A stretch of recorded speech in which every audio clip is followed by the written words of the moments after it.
দুর্গাপুর বিধাননগর এলাকায় ADDA market সংলগ্ন একটি বেসরকারি ব্যাংকের এটিএম থেকে বৃহস্পতিবার সকালে দুষ্কৃতীদের টাকা চুরির চেষ্টা।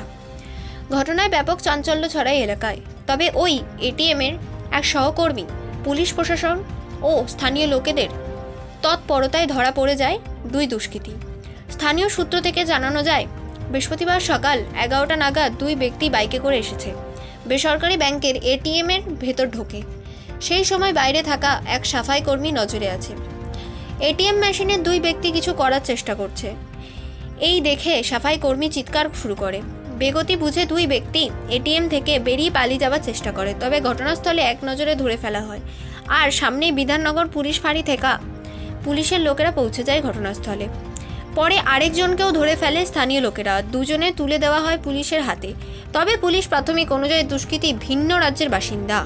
এই ঘটনার সাথে আরও কেউ যুক্ত আছে কিনা খতিয়ে দেখে পুলিশ। তবে স্থানীয় এক বাসিন্দা বলেন, বিধাননগরের মতে একটি গুরুত্বপূর্ণ জায়গা এরকম ঘটনা ঘটায় তারা আতঙ্কিত। তবে পুলিশের ক্ষেত্রে খুব ভালো কাজ করছে।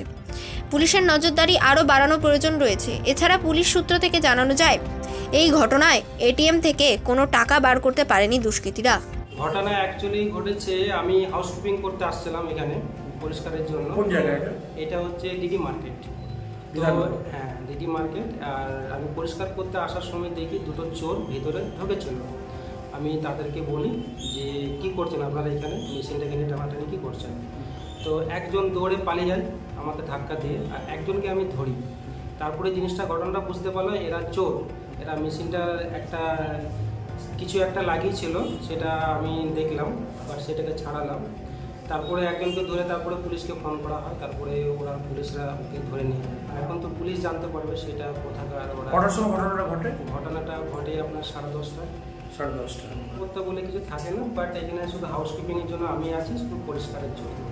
পরিষ্কার এটিএমটাকে যাতে পরিষ্কার। ব্যাংকে জানানো হয়েছে, ব্যাংকে স্যারকে জানিয়ে দিয়েছি। আমাদের যে কন্ট্যাক্ট যে আমাকে দিয়েছে সেই কন্ট্যাক্টে স্যারকে আমি জানিয়ে দিয়েছি। উনি বললো আমি সব কিছু দেখে নিচ্ছি।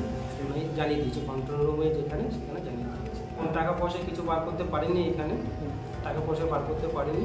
এনারা ব্যাংকে এখন খবর পেয়েছে, এখন ব্যাংকের লোক আসবে কখন কি মেশিনটা। ওরা এটিএম লুট করছিল, ওরা পালাচ্ছিল, তা ওদেরকে কটার সময় ঘটনাটা ঘটে? 10:30। আচ্ছা, মানে আপনি কোথায় ছিলেন তখন? দোকানে ছিল। তো দোকানে ছিল। তারপর কি হলো? তারপর সব লোকজন জড়ো হলো। তারপর আর কি হবে, মানে কি করে জানলে যে ওটা চোর? ওই মেসেজ সব। তারপর সিকিউরিটি গার্ড ছিল, ওই দাদা ছিল। আচ্ছা, ও চিল্লাচ্ছিল ধর ধর ধর, চোর চোর চোর। পুলিশ এলো তারপরে? হ্যাঁ, পুলিশ এসছে।